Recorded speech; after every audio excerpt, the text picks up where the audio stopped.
bazalwane ekuseni kwelihle igama lenkosi yethu Jesu. Haleluya. Sesithi setafuleni likamoya ke bazalwane. Haleluya. Indaba yethu bazalwane isaselapha kuJohn chapter 3 verse 16. Sisaqhubeka ngayo bazalwane egameni lika Jesu. Silibonile uthando likaNkulunkulu asithande ngalo nakuthande ngalo bazalwane. Haleluya. Amen. Saze sasho ukuthi uNkulunkulu uyakuthanda bazalwane. It doesn't matter ukuthi abantu batheni kuwe, kodwa uNkulunkulu uyakuthanda bazalwane. Akunandaba ukuthi ukusiphi isimo, kodwa uNkulunkulu bazalwane asezulwini uyakuthanda bazalwane. Akunandaba ukuthi ukumuphi umgodi bazalwane, kodwa uNkulunkulu osezulwini uyakuthanda bazalwane. Akunandaba ukuthi abantu sebatheni ngawe, kodwa ekuseni uNkulunkulu asezulwini uyakuthanda bangcwele. Akunandaba ukuthi abantu sebarejectile bazalwane, maybe barejecte ngenxa yezinto vele osenzile, kodwa let me tell you something ekuseni uNkulunkulu uyakuthanda bazalwane. Akunandaba ukuthi ifamily yakho seyirejectile bazalwane, kodwa ekuseni uNkulunkulu uyakuthanda bazalwane. Akunandaba ukuthi ifamily yakho yakulahla bazalwane, kodwa uNkulunkulu ekuseni uyakuthanda bazalwane.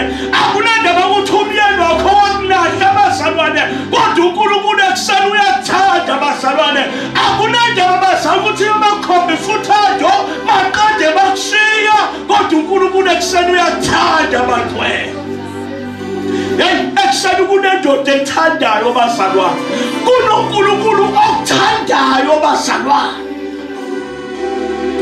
Ukuthanda sowedwa, ukuthanda usemahlazweni, ukuthanda ukusipha isimo. Yezwakala bazalwane, ekuseni uNkulunkulu uyakuthanda bazalwane.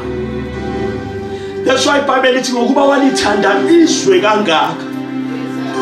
Ngingenile ezweni bazalwane sachaza ukuthi izwe uma kukhulunywa ngezwe yini izwe bazalwane. Sikhona bazalwane. Amen. Yini izwe bazalwane sakhuluma ngezwe. Ethi iBhayibheli ke singalilingisile izwe, kodwa ingqondo yethu iguqulwe ukuze ikwazi ukuhlolisisa okuyintando kaNkulunkulu. Sakhuluma nangoDema ngelinye amalanga owashiya uPaul athi uTimothy athi sheshe uze ngokuba uDema ungishile. Uthathwa yini bazalwane? Yizwe lanamuhla. Uma ufunda encwadini it's 1 John lithi iBhayibheli singalithandi izwe nezinto ezisezweni, bese liyachaza ukuthi izinto ezisezweni yinkanuko yamehlo. Nyezwakala bazalwane, zoyifundela nawe ekhaya egameni likaJesu. Sikhona bazalwane. Haleluya. Salibona uthando kaNkulunkulu. Oh haleluya. Salibheka ukuthi lungakanani bazalwane. Uma ufunda encwadini ka1 John lithi iBhayibheli ngoba uNkulunkulu walithanda izwe kangaka ukuthi lungakanani athohlabelelayo, lubanzi, lujulile, luyaseka ilipho athi lwafinyelela nakimi. Langisezolweni zami, kodwa uthando lukaNkulunkulu lwafika nakimi bazalwane. Kunento esiyikweleta izwe bazalwane. Sanibona legameni likaJesu. Kunento esiyikweleta abantu abakhona emhlabeni. Ubatshela ukuthi uNkulunkulu uyathanda. Hayi. Noma ungasashumayelanga nje bazalwane, kuleso simo akuso, bese uyamtshela ukuthi kunesimo okuso kunendoda ethandayo, uNkulunkulu uyathanda. Ebazalwane, kunento esikweleta abantu abadliwe inyawo phela.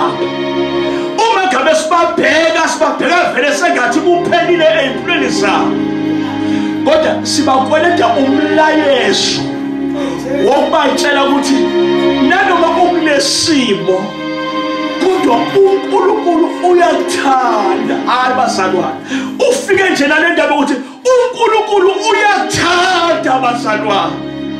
Ngiyazwela abazalwane. Ulethe nje uthi angilethanga izinto eziningi. Hayi man. Kodwa ngithi ukweleta umakhelwane wakho wena. Ukumtshela nje ukuthi makhi angilethanga izinto eziningi. Kodwa ngilethe nje umlayezo ospecial obhekene nawe ngqo othi uNkulunkulu uyathanda egameni likaJesu. Hallelujah. Amen. Ithi iBhayibheli wazowanikela ngendodana yakhe. Sabheka ukuthi uma ngabe kunikelwa akunikelwa ialtar ingekho. Sisazobuya kuleya ama-altar. Sawabheka ama-altar bazalwane. Sathola ukuthi nathi senzelwa elethi ialtar bazalwane. Ngiyezwakala bazalwane. uNkulunkulu bekasasebenza kuleyo nto ngokuba uNkulunkulu walithanda izwe kangaka waze wanikela ngendodana yakhe ezelwe eyodwa. Bese kuba nekhoma lapho. So uqedile owakhe umsebenzi uNkulunkulu. Uma ngabe umuntu ethanda bazalwane, yikuphi ekufanele ukusho kuye? Nawo umuntu uthi uyathanda. Alright, alibe kanje nabazalwane. Fundisa Masama. Ngicela uyibeka kanjena, fundisa. Mawufika lapha danadibana khona. Noma Masango. Wamtshela ukuthi mama angikhuluma ngaloko kunye wakusho ngoba vele lokho kuninasidingo bazalwane. Kodwa kunaloko kubalulekile owamtshela kona ukuthi ngiyathanda. Yabona lento yamenza wangalala nakahle ebusuku yilento wamtshela yona. Fundisi ukuthi ngiyathanda. Emva kwaloko umama Masango wathini mfundisi? Wabuya ngemessage mfundisi wakusebusuku ngabo-12. Wathi I feel the same. Hallelujah. Asike sibashayele izandla bazalwane. Uma ngabe ebuya bazalwane wabuya wathi nami nginjani bazalwane ngiyathanda. Asiyene ezwini lenkosi ke bazalwane. It's Matthew chapter Matthew chapter 28 or 22 verse 37.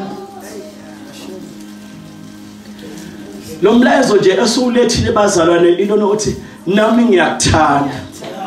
Because uNkulunkulu ulinde your respond.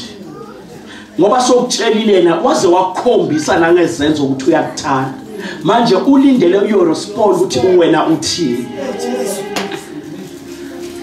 Asiyeni ke bazalwane. Matthew chapter 27 verse 37, 22 verse 37. Verse 37. uJesu wathi kuye, "Woyithanda Mani ke mama." uJesu wathi kuye, qhubeka ke mama. woyithanda inkosi Nawe njengoba uthandiwe nawe kumele wenze njani bazalwane? Uyithande. Qhubeka mama.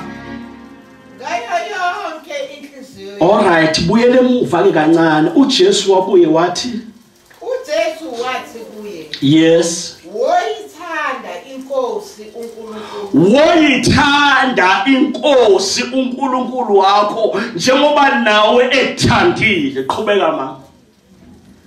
ngayo yonke inhliziyo yakho. Awuyaqala inkinga ke bazalwane.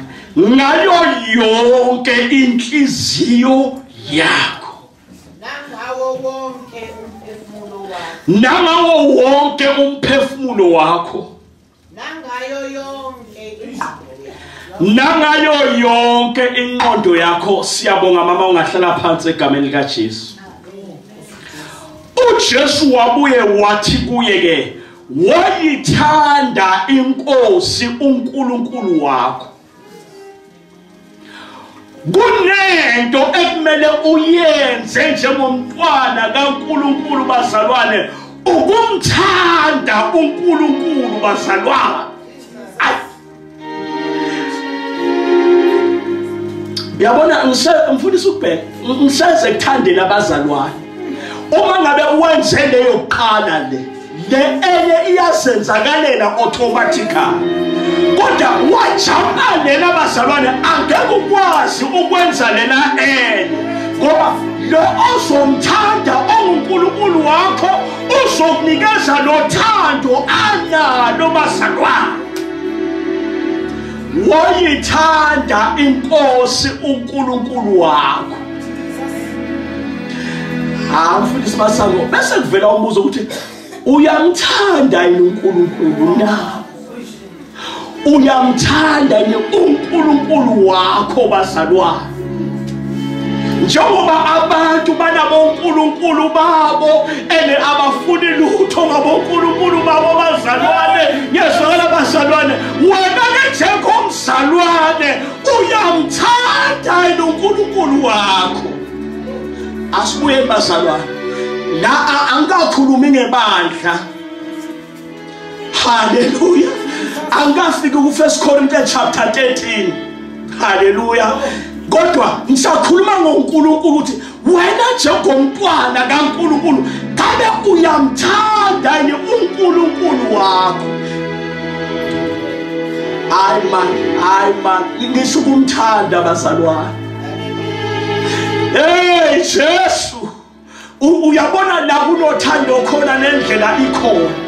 La kunothando khona umuntu onothando ngaye uhlala ukhuluma ngaye, umuntu omthandayo uhlala ucabanga ngaye. Ngiyazwala bazalwane, umuntu omthandayo gokoloti usuke ucabanga ukuthi yikuphi okuhle.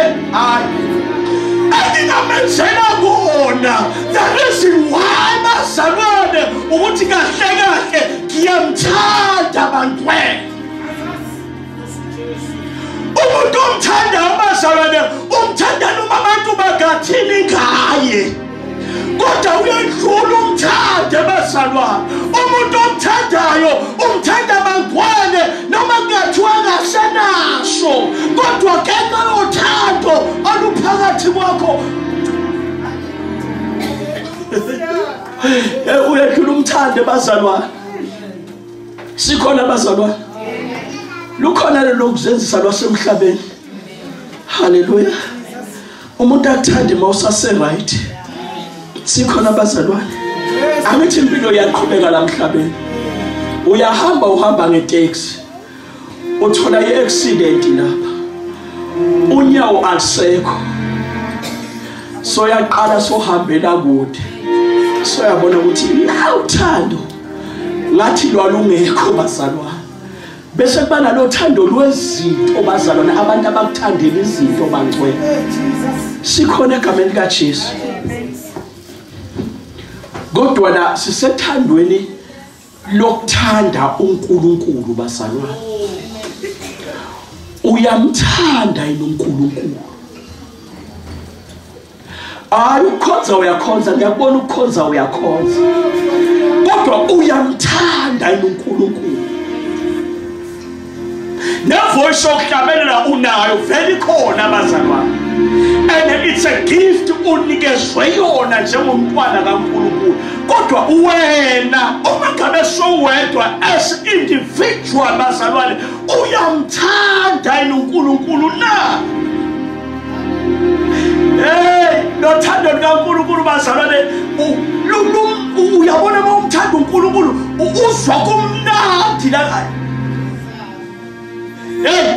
Kukhale ezinye iginqi langaphakathi kwakho uwedwa ubuzwe kumnandi bangcwele bokuthandana noNkulunkulu bazalwane.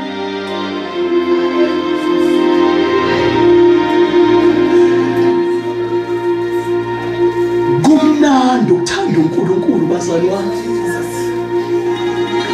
Uyabona uma uthanda uNkulunkulu ngeke uzuforced nokwenza izinto zikaNkulunkulu.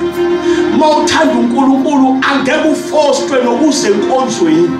Mawuthanda uNkulunkulu lezinto usizwa la kweka phakathi, siduma la kweka phakathi, lothando kaNkulunkulu bangcwele luba la kweka phakathi. The reason why bazalwane, ngiyamthanda uNkulunkulu.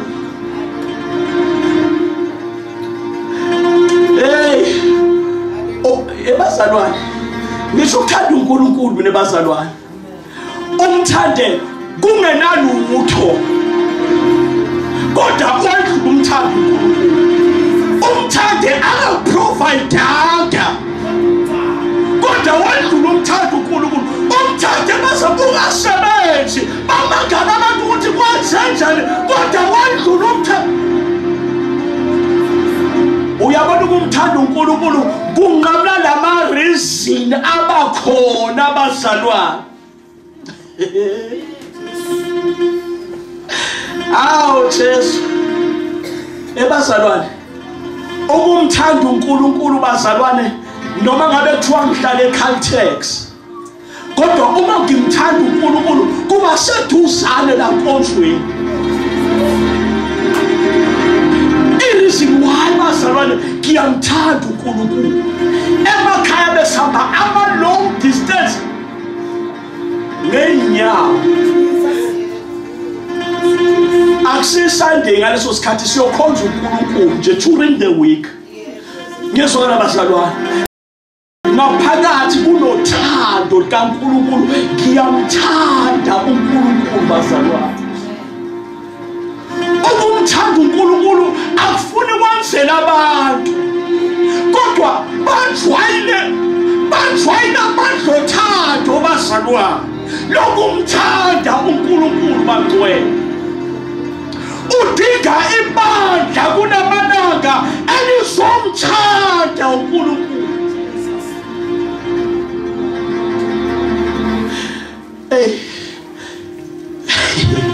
hayi buya bazalwane haleluya ngiseza kuyokuthanda abazalwane eyokuthanda ibandla lakho khonza ku akakhulumi ngaleyo haleluya eyokuthanda umfundisi wakho ngiyayibona leyo bazalwane kodwa wajumpa le stage lesokuqala lesibazalwane esokuthanda uNkulunkulu bazalwane uzogcina unama choices lasenkonzweni kunabantu abathandayo noma abathandi kunabantu abazwisisayo noma beziswisi inkinga kule stage osijampile bazalwane sokuthanda uNkulunkulu ukuthanda uNkulunkulu bazalwane kwenza uma ngabe kufundwa nje izwi lakhe hayi ukuzwa nje izwi lakhe uyabona umuntu omthandayo bazalwane uzwa izwi lakhe noma ngabe naze ebusuku kodwa uyalizwa likenteza la kwengaphakathi the reason why bazalwane uyamthanda bangcwele uma ngabe umthanda uNkulunkulu uma kufundwa nje izwi lakhe livela dumela ngaphakathi embanjeni bazalwane isizathu ngiyamthanda uNkulunkulu woyithanda inkosi uNkulunkulu wakho bese lithi number 1 ngayo yonke inhliziyo yakho sikhona bazalwane ngayo yonke inhliziyo yakho ngicela sibhekele nje le part 1 bazalwane ungayo yonke inhliziyo yakho uyabona inhliziyo bazalwane yila kuhlangana khona kunenhliziyo lena esiyaziyo le ephampa igazi bazalwane sanibonani bazalwane kunenhliziyo le ephampa igazi bazalwane le ephampa igazi bazalwane inhliziyo bayakwazi ukuyithatha bodokotela bayakwazi ukuyikhipha sisipalisa bayifake komunye isazoqhubeka isebenze leyo nhliziyo kodwa ke angeke acabange njengawe hayi ukani bazalwane angeke ngithi nami umfowenu udla inkamba zikaFaro inhliziyo yakhe ayisekho alright bayasho ukuthi cha udinga inhliziyo enye ukube ukwazi ukuphila bese kuba nomfowabo ngenyela amalanga ondlulayo emhlabeni kuthathwe lenhliziyo yalomfowabo osizakele osindisiwe bodokotela bayithathe bazoyifaka lapha uma ngabe bayifaka lapha izoqhubeka iphampe igazi ngoba umsebenzi wayo bazalwane yini uphampa igazi ayizukwenza lo yamuntu ukuthi abe ngosindisiwe ayizukushintsha impilo yalo umuntu ukuba ibe ngenye ngoba le bazalwane yilena ephampa bazalwane igazi bazalwane umsebenzi wayo ukuphampa bazalwane igazi ene yabe phampa igazi bazalwane kushuthi sekuphelile ngawe bazalwane buyane bazalwane inhliziyo omunye umhlaba haleluya omunye nje umhlaba okhona umuntu nomuntu unomhlaba wakhe angibeke kanjalo mfundisi Masango unomhlaba wakhe lo mhlaba wakhe igama lawo kuthiwa kusenhlizweni bukani bazalwane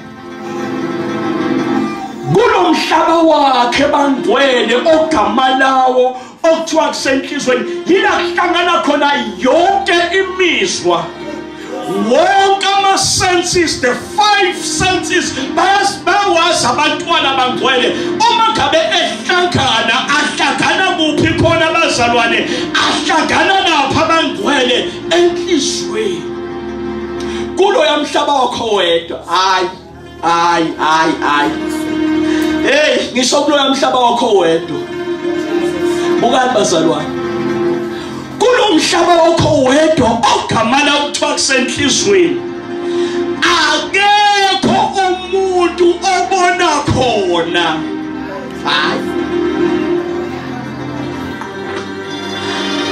akekho umuntu okwazi ukubona kulo mhlaba ekuthiwa kuphi khona abazalwane kusenhlizweni ngaphandle kwakho noNkulunkulu bazalwane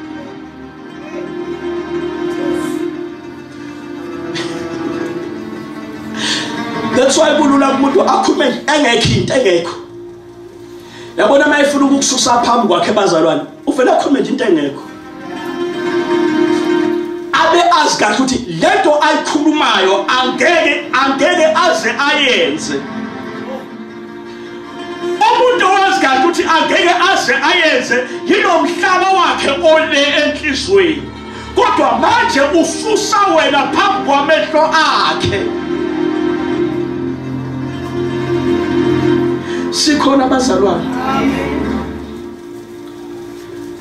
enhlizweni kulo mhlaba wakho la kuthathwa khona inqumo wonke ama-decision umuntu anawo bazalwane athathwa kuphi khona bazalwane enhlizweni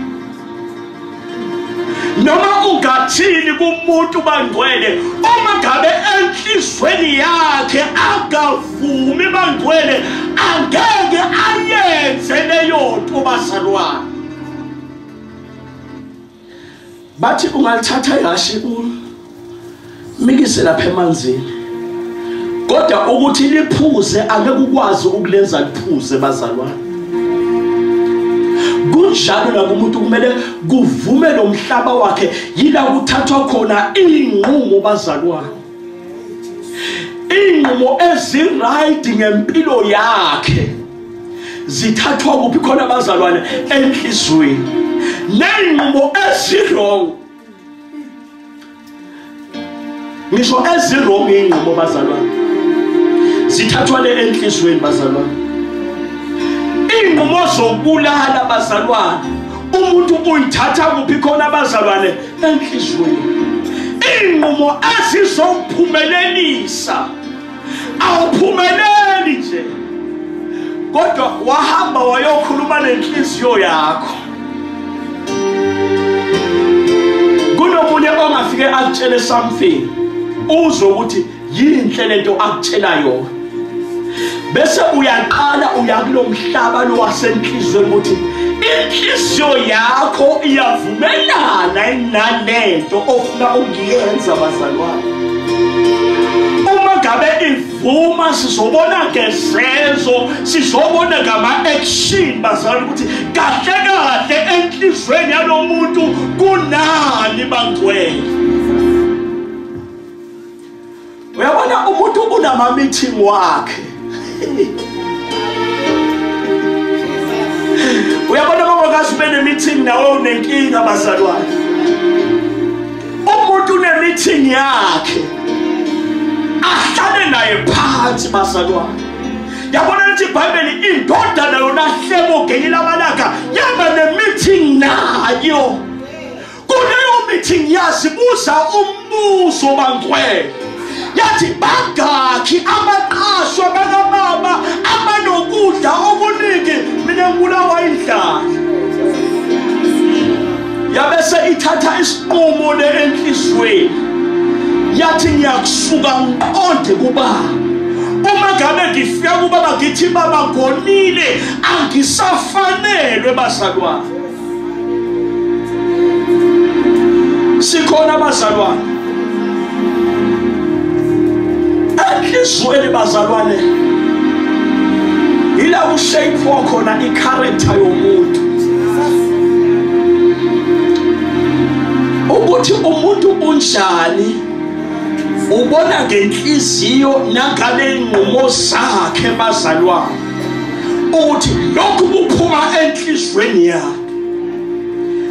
That's why abantu abaningi abaphile ekhaya elilodwa bacishe abakhulele ekhaya elilodwa bacishe bafane bazalwane inqumo zabo nezenzo zabo nenhlonipho yabo. Uvele ubona ukuthi babuya kuleli yakhaya bazalwane elinani elinenhlonipho bazalwane.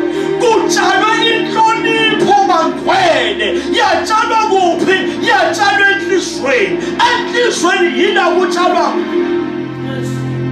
Yila kutshalwa khona. Enhlizweni yabantwana bakho uyatshala bazalwane. Hayi. Enhlizweni yabantwana bakho uyatshala bangcwele. And lokutshalayo enhlizweni zabo ingena ukuthi ngenye lamalanga uzovuna bazalwane. Sikhona egameni likaJesu. Ngikhuluma ngenhliziyo bazalwane. Awu ngikhuluma ngenhliziyo bazalwane. Akekho ngenayo. Wonke umuntu unayo. Nami nginaye ya. Haleluya. Yabona njengoba ngikhuluma nje into ezwa kangcono ile nhliziyo iyathatha manje iyabeka iyahlanganisa. Haleluya. Iyapheka iyathulula. Cha ngisho inhliziyo bazalwane. Sikhona bazalwane. Mawubona umuntu ethatha intambo ayoyibeka lapha ayoyihenga bazalwane. Thathwe inqumo lapha ezinzima. Hlale naye phansi wabona ukuthi ayisekho into engiyiphilelayo. Wathi uSathane saluqeda avele ngawo. Sikhona bazalwane. Amen. uNkulunkulu uma ngabe eza bazalwane kumuntu uza enhlizweni. Kanti noSathane uma ngabe eza indawo ayitargetha kakhulu bazalwane kusenhlizweni. Kanti nomuntu uma ngabe esindiswa. That's why iBhayibheli it's Romans chapter 10. Uma ngabe uvuma ngani bazalwane bese ukholwa enhlizweni ngoba lesinqumo sesenziwe kuphi khona bazalwane enhlizweni bazalwane. Lithi iBhayibheli ke uyasindiswa bangcwele ngoba lesinqumo senziwe kuphi khona bazalwane enhlizweni.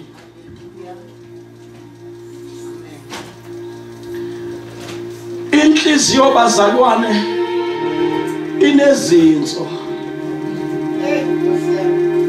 Angithi umzimba unezinso.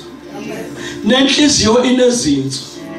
uthi uma ngabe ekhuluma noJeremiah uthi Jeremiah mina nguNkulunkulu onjani ohlolisisa izinso zani bazalwane zenhliziyo.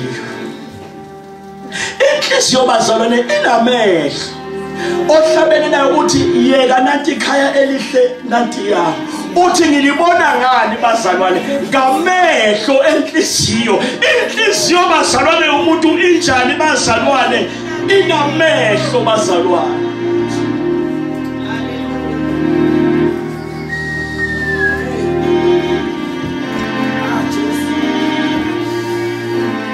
Aske siyidiagnose ke bazalwane. Ngifuna siyidiagnose manje inhliziyo according to izwi kaNkulunkulu ukuthi kahle kahle lento ethiwa inhliziyo injani bazalwane. Yabona uma diagnose ngisho kahle mos bantwana bami diagnose hallelujah hallelujah.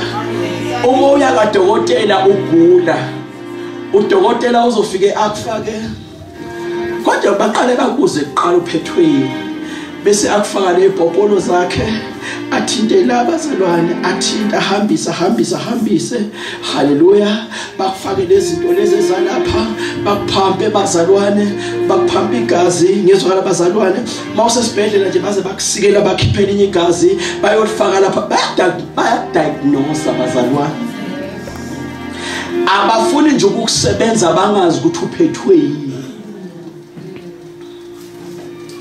Mabaqeda bese bayabhala ukuthi kahle kahle lo muntu uphethwe yini bazalwane. Nemoto ziyadiagnoswa bazalwane. Kunomshini umfundisi Masango ufaka lapha emotweni lapha. Uma ufaka lo mshini lo mshini uzokhipha yonke into esemotweni ukuthi imoto yakho i-wrong la bazalwane iyadiagnose bazalwane. Ngifuna sidiagnose inhliziyo manje sidiagnose ngani bazalwane ngezwi lenkosi. Hallelujah. I ask you men bazalwane encwadi kaJeremiah chapter 17 verse 9 and 10.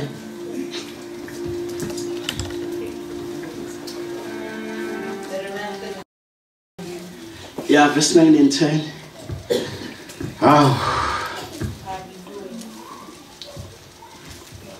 Verse 9. Inhliziyo iyakhohlisa ngaphezu kwakho konke. Hallelujah. Sesiyaqala sidiagnose inhliziyo yomuntu ophilayo emhlabeni. Lithi iBhayibheli number 1 yenza njani bazalwane? Yakhohlisa. Inhliziyo ayinankinga ukukhohlisa izikhohlise wena mnikazi iqhubeka mama. Inhliziyo iyakhohlisa ngaphezu kwakho konke. Futhi imbi. Number 2 inhliziyo imbi. Inhliziyo yimbi ukwendlula umuntu bazalwane. Uma ngabe umbona umuntu enza izenzo ezimbi kahle kahle lezenzo ezimbi aziveli kuye kodwa zivelaphi bazalwane enhlizweni yakhe.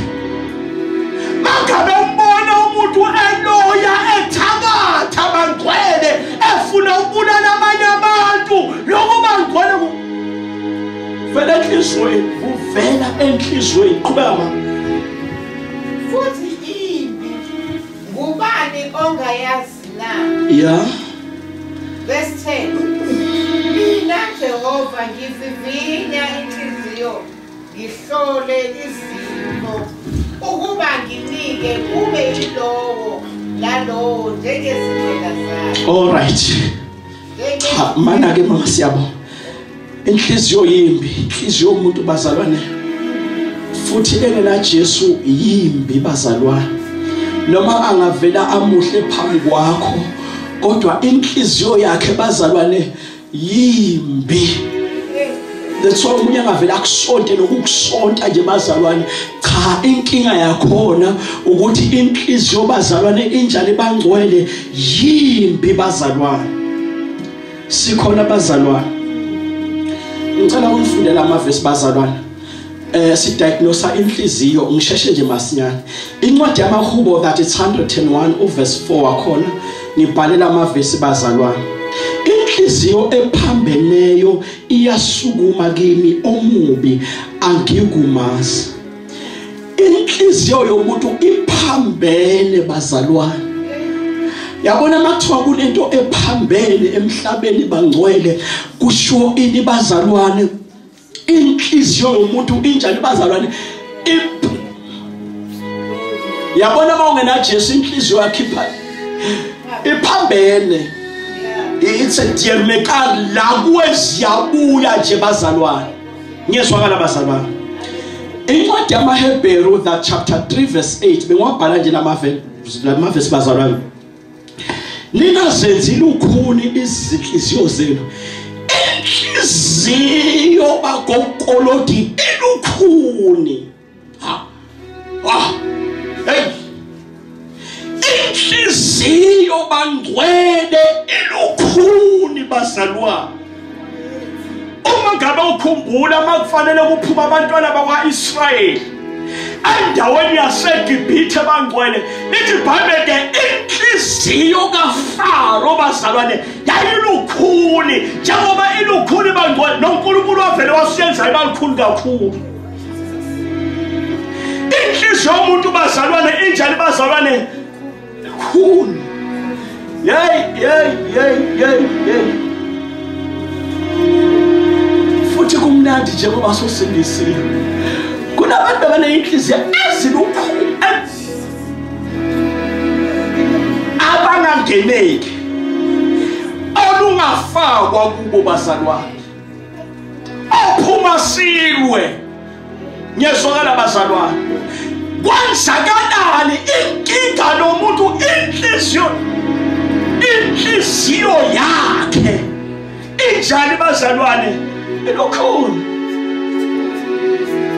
Sikhona bazalwane. Incwadi kaMatthew ngithe sidiagnose inhliziyo ngezwe bazalwane. Ngicela uthatha nje 5 minutes bazalwane ngizobuye ngiqedela. Incwadi kaMatthew that is chapter 6 verse 18. Hallelujah. Lesi sizwe singidumisa ngezindebe zani. Usho Jesu. Lesi sizwe singidumisa ngezindebe zani bazalwane zomlomo. Bese kuba nekhoma. Kepha inhliziyo yaso ikude nami. Kunabantu abakwazi ukudumisa uNkulunkulu. Kunabantu abakwazi kuyi-talento. Hallelujah. Bese ngisamanye ama-audition mfundisi Masango izolo eJoburg. Yazi umuntu uma ngabe eyi-actor into uyi-actor ngathi kuze kushintshe nobuso. Ungazi ukhona ukuthi akusiyo. Uyayi-actor lento bazalwane. Why eyi-actor? Ngoba uyisizwe esidumisa uNkulunkulu nezindebe zomlomo. Kulula ukukhohlisa ibandla uthi udumisa uNkulunkulu kodwa umdumisa ngezindebe zani bazalwane. Bazalwane.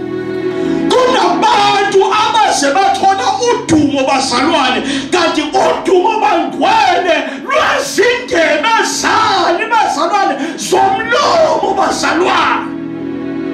Uma ngabe uthi uyamsondelela nomuntu man. Let ayishoyo lapha nale ayiphilayo asifani. Inkinga ukwazi ukwenza njani ukumdumisa ngani bazalwane ngezindebe zomlomo kodwa inhliziyo ibe injani bazalwane? Ikude noNkulunkulu bazalwane. Incwadi yeZakhariya chapter 6 verse 18. Nenhliziyo eceba imicabango emibi. Inhliziyo enjani bazalwane? Eceba imicabango ehlala. Hey.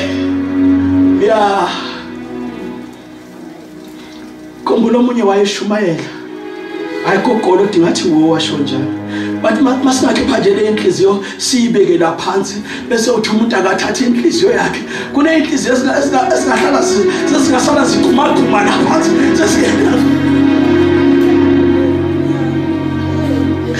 kuna abantu abangabalekeli inhliziyo zabo bazalwane nenhliziyo ekabani kunenhliziyo bazalwane ekababa izinto ezimbi bazalwane umuntu akabanga izinto eziphuma endleleni uyazi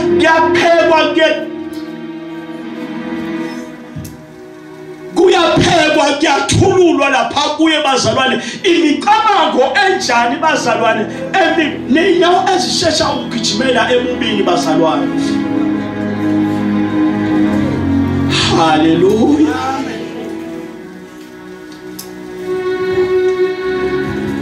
Uma ngabe siya ezwini lenkosi that umshumayeli chapter 8 verse 11 ngenxa kuba ububi obenziwa bungahlulelwa masinyane ngalokho inhliziyo zamadodana abantu phakathi kwabo zigcwele ukwenza okubi. Iyafana nesisiphuma kulo bazalwane. Hayi siya-diagnose bazalwane. Uyaphilisa abanenhliziyo egcwele izilonda. Abanye inhliziyo zabo bazalwane kule uma uke wakhuluma uyamthumuka bazalwane. Ngoba la ngaphakathi kwakhe kunani bazalwane kuneyilonda bangcwele egameni likaJesu. Sikhona bazalwane. Okay, angicela ukuyivala. Sizobe siqedele uyidane. Ngicela ukuyivala. Asiyivaleni kune verse eliku Deuteronomy. Likunumeri. Angivale ngale verse. Numeri chapter 21.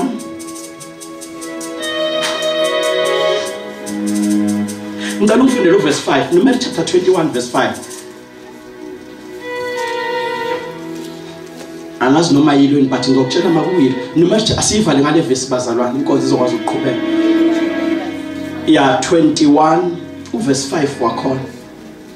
Sizoyidiagnose abazalwane inhliziyo kulezinto eziningi uJesu ayishilo ngenhliziyo ekumele siyidiagnose bese siyambheka uNkulunkulu bazalwane athi ngiphe inhliziyo yakho ngoba uNkulunkulu lenhliziyo embi uyakwazi ukuthatha lenhliziyo yetshe ayikhiphe uNkulunkulu uma ususizakala iyakhishwa lenhliziyo sifundele mamazwane Number 21 verse 5 yeah abantu bakhuluma kabi yini impela abantu bakhuluma kabi ngoNkulunkulu nangomusa bathi nisikhuphuleleni eGibhithe ukuba sifele ehlane nabo. Okay, ngicela ufunde ivesi engaphezulu mama ngaphezulu verse 4 yeah verse 4 basuka entabeni yaseHori ngendlela yolwandle olukhulu yes ukuba bazungeze izwe lakwa-Edomi.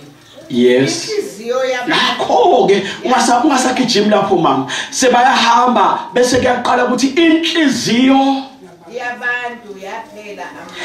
Inhliziyo yabantu abakhonza uNkulunkulu ababonile emakhipha ezweni laseGibhithe abayibonile imangaliso zikaNkulunkulu lithi iBhayibheli ke inhliziyo yabo yenza kanjani bazalwane yaphela amandla yakhathana nje yaphela amandla bazalwane qhubeka mama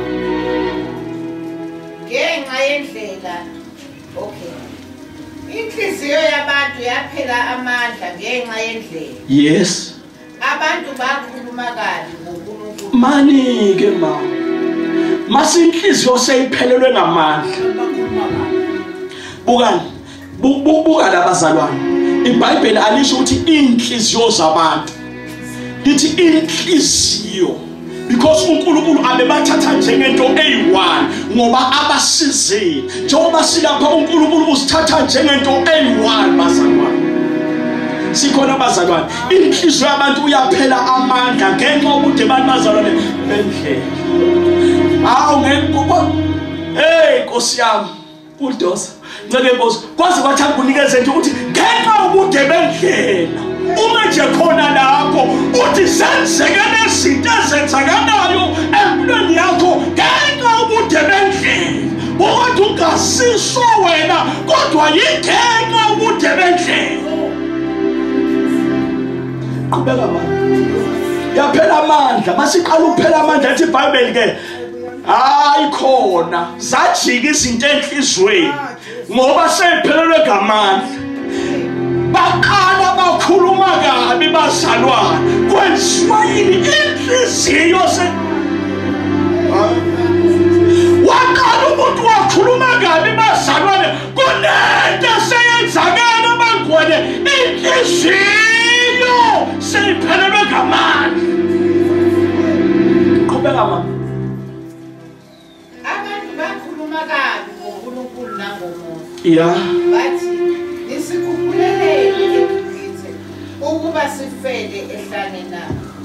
Ngokuba akukho sinkwa, akukho mali. All right, iyekele mama saluyeka. Mani ngilethi ikhambi bazalwane.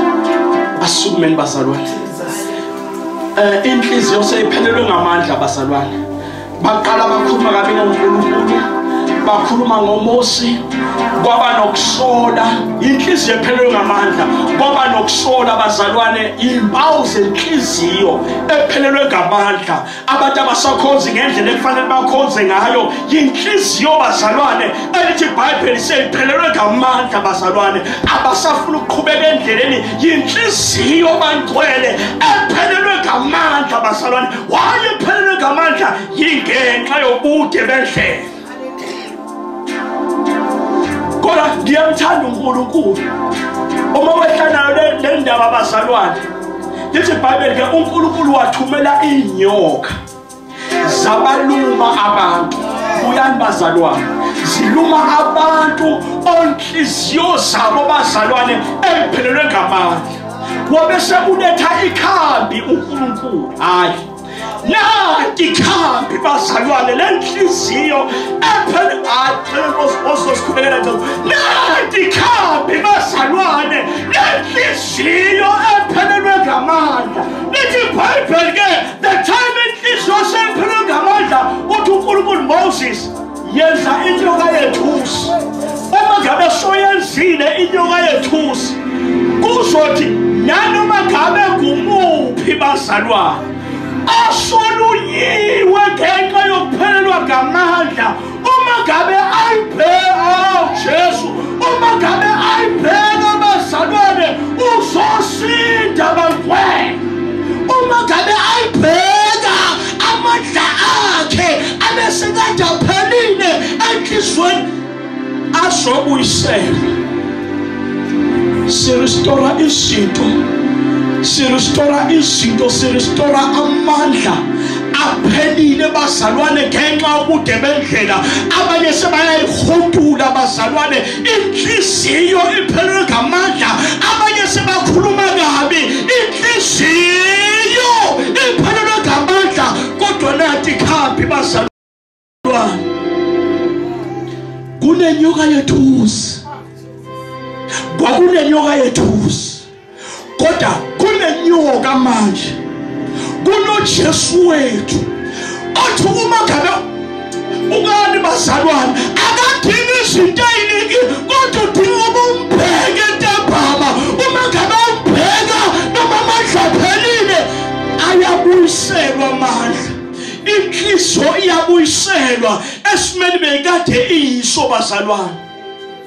Kuyiqiniso uyazizwa ukuthi amandla aphelile. Kuyiqiniso uyazizwa ukuthi sodonsa ngegiya lokugcina. Kuyiqiniso ukuthi sokhonzela abantu inhliziyo yakho sephelelwe ngamandla. Kuyiqiniso ukuthi sothi bazothini kahle kahle uma ngabe bangasamboni kodwa mina kahle kahle amandla aphelile. Kodwa manje ntambama mangabe uyibheka noma solunyiwe amandla yabuye egameni likaJesu. Beke lenceke inkosi wenhliziyo yami hlakani